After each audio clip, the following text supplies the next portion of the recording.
Yun, good morning mga kalayas. Tayo dalas na naman ngayon, umaga. Tayo ay mangangawit ulit. May nakapagsabi sa atin na isang magandang spot at yun ay pupuntahan natin ngayon. Sigurado daw may huli dito. Dito si paring Jomar, oh. Aga-aga. What's up, pare? Good morning. Good morning, Philippines. Ito pala guys yung bagong motor ni paring Jomar, oh. Poging-pogi. Sugat si Lori. Ito, madilim pa dito sa amin. Ang ganda ng buwan, oh. Di lang kita, puno. So maganda daw yung pupuntahan natin ngayong spot. At siguradong marami daw huli doon. Iba't ibang klaseng isda. Mga kalayas, inihintay lang natin si paring Jomar. At pupuntahan natin si Boss B. Nasa 7-Eleven doon naghihintay. So itong pupuntahan naming spot may nakapagturo sa amin. Talagang maganda daw itong spot na ito at marami talagang mahuhuli dito. So sana nga totoo yun. So abangan nyo guys. Ayun mga kalayas, punta na kami 7-Eleven.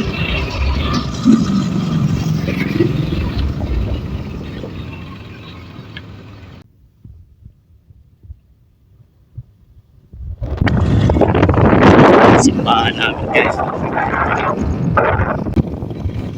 Let's go!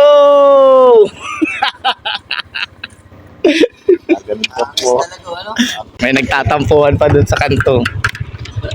Oo. Ayun, sana naman this time mga kalayas ay makahuli na kami kasi ang daming spot na ang aming pinuntahan. Nakapag-try na rin kami ng kung ano-ano, ng lure, bumili na kami ng hipon na pamain, gumamit na rin kami ng uod o kung ano pa man. Wala talaga, di kami nakakahuli. Hindi kasi namin alam kung anong diskarte sa pagpipishing kasi baguhan pa nga lang kami. So sana kung may mga pro dyan, turuan nyo naman kami.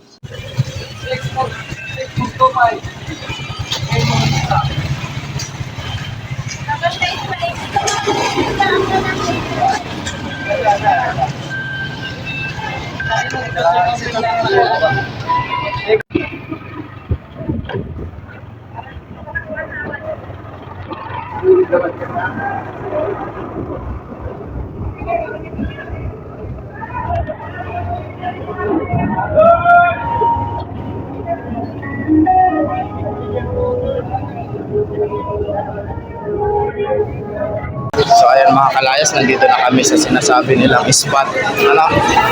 At totoo nga sinasabi. Madaming huli dito. Guys, dami oh.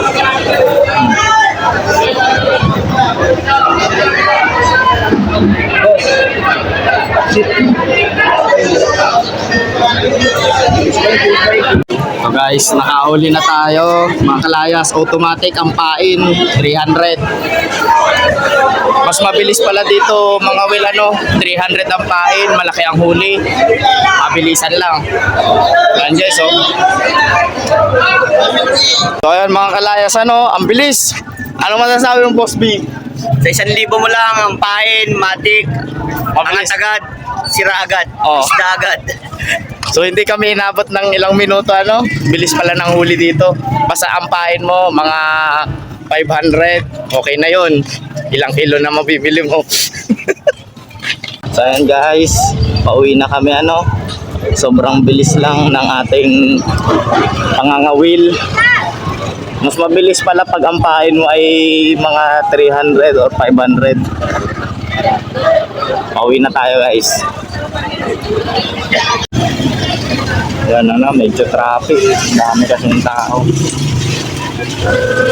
So time check tayo mga kalayas. It's already 4:34 in the morning. maaga pa, no? Ganito ang buhay ng mga mangingisda.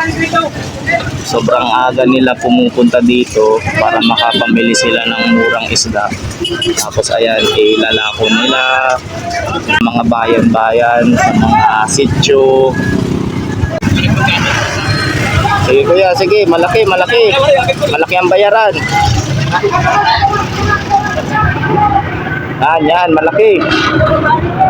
Malaki ang bayaran pag sumabit.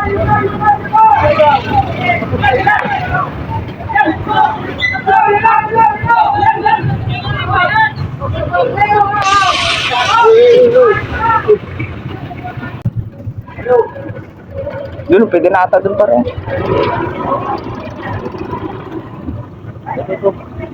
Sir, sampo. Okay, thank you. Madilim, di kita, no? Kasi madilim pa, pasikat pa lang ang araw. Paliwanag pa lang. So, pauwi na kami. May bakal tayong asukal dapat, no? Ay, may Oo, makapit tayo sa bahay. Yun, mga kalayas, ano, pauwi na tayo. So, ito yung nahuli natin sa pain na 300. Mabilis pala kapag ang pain mo ay 300, ano. Mga nakaano din tayo, 2 kilo. So, ayun. 1 kilong tilapia. Tapos 1 kilong bangus. Ayan. Ang laki ng nahuli natin ngayon. So guys, nagkakahalaga lang ito ng 300. 300 lang yan, nagkakahalaga yan, 300. So, itong bangus ay kano nga bilhin ko nitong bangus? 209. Itong tilapia naman 99 lang. 99 lang bili ko nito. Tapos lang natin linisan yung mga isda at naipasok ko na sa rep. Nalagay ko na, safety na yung isda natin. So dahil maaga pa, tulog muna tayo.